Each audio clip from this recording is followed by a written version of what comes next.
Bonjour et bienvenue à tous dans Jour de match l'interview, votre nouveau rendez-vous 100% rugby, 100% RNR. Alors au programme cette semaine, de l'actu, des infos, des bruits de vestiaire et surtout les grands enjeux de la rencontre de vendredi face à Valence Roman. Allez c'est parti, je rejoins tout de suite nos deux invités. Générique.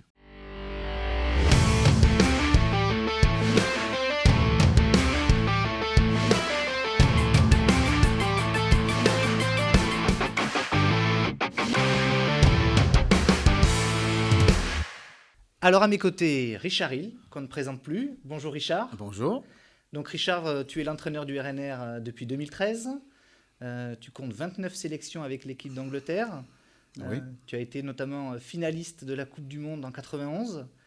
Je crois d'ailleurs... Bon, beaucoup de batailles contre la France hein, aussi oui. à l'époque. Oui. Une belle bataille que tu as gagnée, je crois, justement, sur cette Coupe du Monde. Au début, c'était pas facile, les années 80, mais les 90, on a commencé à gagner des matchs de temps en temps contre la France, oui. D'accord, merci Richard. Et puis Florent, Florent Campeggia, bonjour, bienvenue. Est-ce que tu peux nous présenter peut-être un peu ton parcours en quelques mots, Florent? Moi, j'ai commencé le rugby à Mions, donc dans mon village. Ensuite, je suis parti au Loup Rugby, où j'ai fait toute mon école de rugby jusqu'en espoir. Ensuite, je suis parti à Bourgoin pour 2 saisons, une saison en Pro D2, une saison en Fédéral 1 Élite. Puis après, j'ai été recruté à Rouen, et du coup, là, je fais ma deuxième saison, une en Pro D, enfin, celle de l'année dernière en Fédéral 1 et là en Pro D2. Merci Florent et encore bienvenue sur le plateau de Jour de match l'interview. Merci. Allez, on commence tout de suite par le débrief. On va revenir sur le match de vendredi face à Soyaux-Angoulême et cette défaite 17-16 dans les derniers instants. Jingle. Alors Richard, cette défaite donc de vendredi face à Montauban, on avait parlé d'une défaite encourageante pour le premier match. Face à Aurillac, la première à domicile, ça avait été une défaite peut-être un peu agaçante. Mais cette défaite vendredi à Soyaux, elle est un peu cruelle, non? Cruel, oui, parce que la 73e minute, on mène 16-10. On a perdu le match dans les 7 dernières minutes. Mais peut-être un peu avant ça, on a commencé de fatiguer. Peut-être l'intensité dans notre jeu a baissé. Mais une défaite, notre premier point, parce qu'on a gagné au moins un point de bonus défensif, au moins on a quelque chose pour nos efforts. Et une performance qui était beaucoup plus améliorée. J'étais beaucoup plus content après le match contre Angoulême que le match contre Aurillac. Donc il y a plein de positifs, mais les joueurs étaient déçus à la fin parce que, imagine, 7 minutes à jouer, 16-10, mais on a encaissé un essai vers la fin. C'est dommage. Oui, justement, qu'est-ce qui t'a plu vendredi dans ton équipe? Plutôt, à part, on a bien analysé le jeu d'Angoulême. On a fait un bon travail contre leur touche. On a contré beaucoup de leur touche, donc c'était impossible à gagner ballon propre en touche. On a arrêté le momentum avec une bonne défense. Donc, il y a un point d'interrogation pour Angoulême. Ils ne pouvaient pas jouer. On a donné un cadeau avec une passe interceptée. Oui. Donc, sinon, on allait gagner le match. Donc, ça, c'est un peu dommage. Mais on a vraiment arrêter les points forts d'Angoulême. Mais ça, c'est le travail de mes entraîneurs, Tom Palmer, PJ Guidlow et mon analyste James Carruthers qui font de bon travail pour analyser les adversaires. Et donc, on a arrêté le jeu. Et pour nous, j'étais content le premier mi-temps parce qu'on a essayé de conserver le ballon. Notre jeu, on compte sur beaucoup de phases, multiphases, comme ça, tout le monde peut toucher le ballon. On propose beaucoup de jeux. Et on a mis beaucoup de phases ensemble. Et c'était le beau rugby. Et franchement, j'étais très, très content. Et donc, beaucoup de points positifs et beaucoup de joueurs qui sont rassurés maintenant. Et ils ont hâte de jouer le prochain match. Elle progresse, cette équipe, on le sent. Hein. C'est le 3e match de la saison et on sent qu'il s'est passé quelque chose vendredi à Soyaux. Il faut avec 13 nouveaux joueurs, avec un nouveau staff, ça prend de temps pour construire le jeu, la performance. Et j'ai parlé, peut-être les gens savent, j'ai parlé beaucoup de construire les fondations d'abord avec la défense avec les avants, défense avec les 3/4. Et toi, Florent, est-ce que tu peux nous donner justement ton ressenti, toi qui étais sur le terrain vendredi? Oui, moi, je trouvais déjà qu'avant le match, je nous sentais vraiment prêts pour affronter cette équipe d'Angoulême. Je pense qu'on avait un peu la peur de refaire encore un match, on va dire, décevant pour nous tous, que ce soit les coachs, les joueurs ou encore le public. Donc, on était prêts pour ce match. Et une fois qu'on est rentré sur le terrain, ça s'est ressenti sur notre volonté de jouer, notre volonté de tenir le ballon, d'avancer, de contrer cette équipe d'Angoulême. Donc c'est vrai qu'on l'a dit tout à l'heure, quand on a pris cet essai un peu casquette sur l'interception, on aurait pu s'effondrer. Mais comme je pense qu'on était déjà bien dans le match, on a plutôt mis ça de côté et on est resté sur le jeu qu'on produisait et qui marchait à ce moment-là.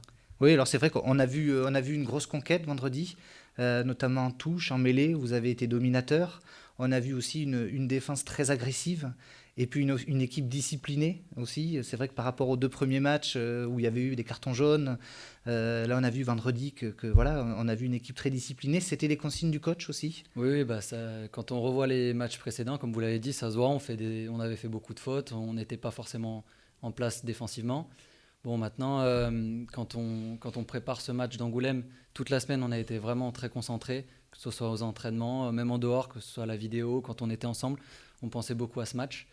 Et on l'a vu, sur le match, on met les ingrédients qu'il faut et ça, c'était quand même positif. Alors j'ai parlé de la conquête, j'ai parlé de la défense, de la discipline, mais on a aussi vu une bonne charnière vendredi, une bonne prestation de la charnière. Est-ce que tu peux nous parler un peu de ton entente peut-être avec Jordan Michalet, avec qui tu as joué vendredi? Ouais, Jordan Michalet, je le connais depuis Bourgoin déjà, donc j'avais joué avec lui précédemment dans notre ancien club. Puis voilà, on a un peu la même façon de voir le jeu, l'envie de tenir le ballon, de vouloir produire du beau jeu. Donc c'est ce qu'on a voulu mettre en place. Toute la semaine, on y a pensé ensemble. On était même ensemble à l'hôtel. Donc voilà, on a essayé de préparer notre match avant le coup d'envoi. Et donc après, sur le terrain, c'est vrai que ça se fait plus facilement quand on est prêt à ce qui va se passer. On se retrouve plus vite. Oui, on a vu une réelle complicité entre vous voilà. deux. C'est peut-être ça aussi qui a fait qu'on a vu une partie où le RNR justement était un jeu un peu plus huilé. Oui, après, comme on l'a dit, quand on est meilleur dans notre conquête, c'est beaucoup plus facile de jouer derrière. Quand dans l'agressivité, dans le combat, on y est aussi. Pour nous, en charnière, c'est beaucoup plus facile. Donc ça part de là. Je pense que la base, les fondations, c'est le travail collectif. Et après, nous, on n'avait plus qu'à gérer une fois que tout était en place, quoi. Merci Florent. Allez, on continue tout de suite avec les enjeux du match de vendredi. On le rappelle, vendredi, 20h, Stade Mermoz, le RNR affronte Valence Roman. Jingle.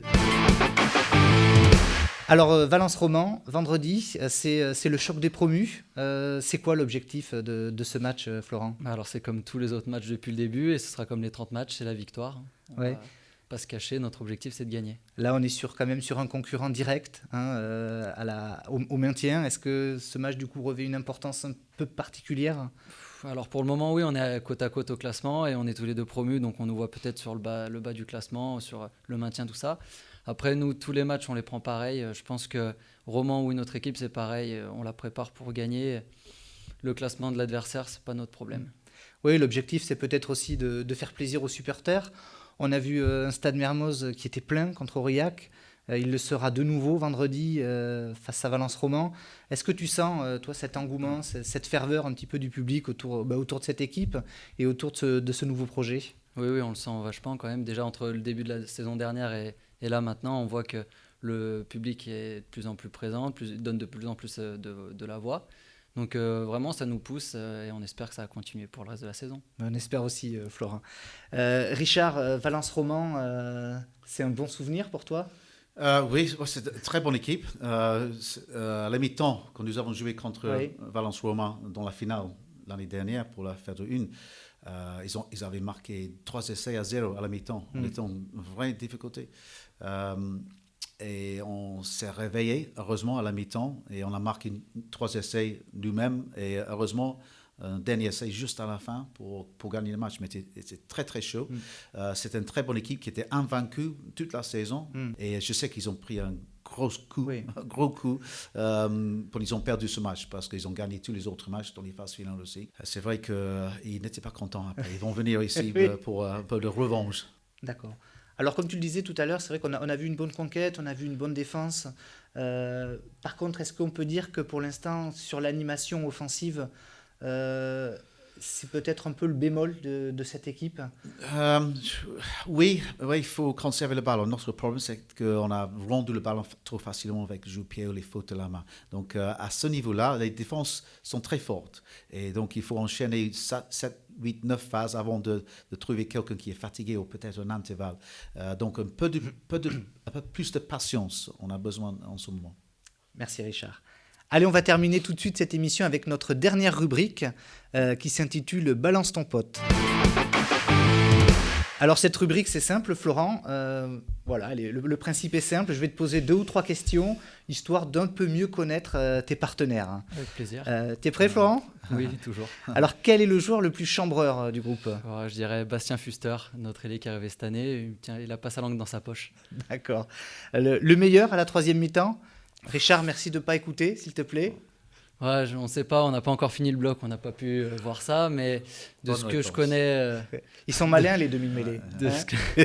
ce que je connais, enfin ceux que je connais depuis plus longtemps, il y en a quelques-uns qui sont d'ailleurs responsables du comité des fêtes, on va dire. D'accord. Donc je tairai leur nom pour le moment, mais il n'est pas tout seul en tout cas, il y en a plusieurs. Ok. Et qui a le plus mauvais caractère? Ouais, Thomas Leno, c'est quand même un beau râleur. Ouais. Il aime bien râler. Tu confirmes, Richard?